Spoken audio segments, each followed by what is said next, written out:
अथ योग अनुशासनम्।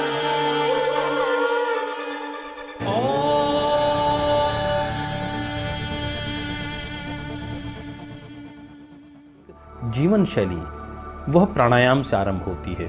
प्राणायाम हमें क्या सिखाते हैं? कह रहे हैं कि तस्मिन् सति श्वास प्रश्वासयो गतिर्विच्छेदः प्राणायामः। तो प्राणायाम की गति आपने बढ़ा दी। आज श्रद्धेय स्वामी जी महाराज जब कल ध्यान में भस्त्रिका प्राणायाम कर रहे थे तो कहने लगे कि 5 मिनट तक लंबा भस्त्रिका प्राणायाम करना चाहिए। परंतु मैंने देखा कि 5 मिनट भस्त्रिका प्राणायाम स्वामी जी महाराज जिस स्पीड से करते हैं वह संभव नहीं है। मेरे को तो 1 मिनट भी मुश्किल से हो पाया, इतनी तेज स्पीड है। तो आइए हम भी श्रद्धेय स्वामी जी महाराज को नित्य प्रति देखें, उनका अनुकरण करें और जीवन में उस सात्विकता को जीने का प्रयास करें और अपने श्वासों पर नियंत्रण प्राप्त करने का प्रयास करें। तो अब हम इस बात को कह रहे थे कि in this sutra the sage explains pranayama. It is a compound word प्राणायामः।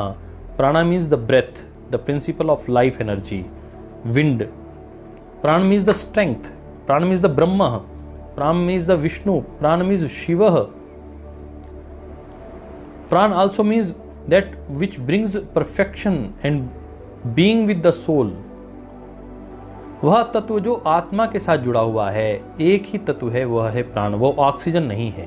प्राण is not oxygen only, it is oxygen is the part of the प्राण, but it is not completely dependent on the oxygen. Pran is the strength, Pran is Brahma, Pran is Vishnu, Pran is Shiva, Pran is the principle of life energy. It is the real energy. तो ये भ्रांति अपने दिमाग में से निकाल दीजिए। मुझे 40 साल के बाद समझ में आया कि प्राण तत्व ऑक्सीजन ही नहीं होता, ऑक्सीजन से अधिक कुछ विशेष तत्व भी होता है। नहीं तो हम केवल ऑक्सीजनेशन को ही प्राणायाम समझते थे।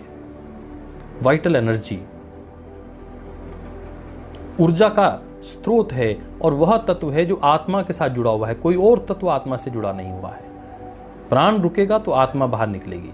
और कहते हैं कि आपको मृत्यु का भय खत्म करने के लिए आप जब प्राण को रोकते हैं तो आपको मृत्यु के दर्शन हो जाते हैं। मृत्यु को धीरे धीरे आप एहसास करने लग जाते हैं कि कैसे होती है मृत्यु, सांस रुकने पर कैसा अनुभव होता है। तो सांस रुकने पर भी जब आपके अंदर प्रेम, वह प्रसन्नता बनी रहती है, बस इसलिए इसकी एक ट्रेनिंग है। तो आप हंसते और मुस्कुराते हुए अपने प्राण को अर्पित कर दें, रोक दें। यह भी एक नाम में बहुत बड़ी बात है।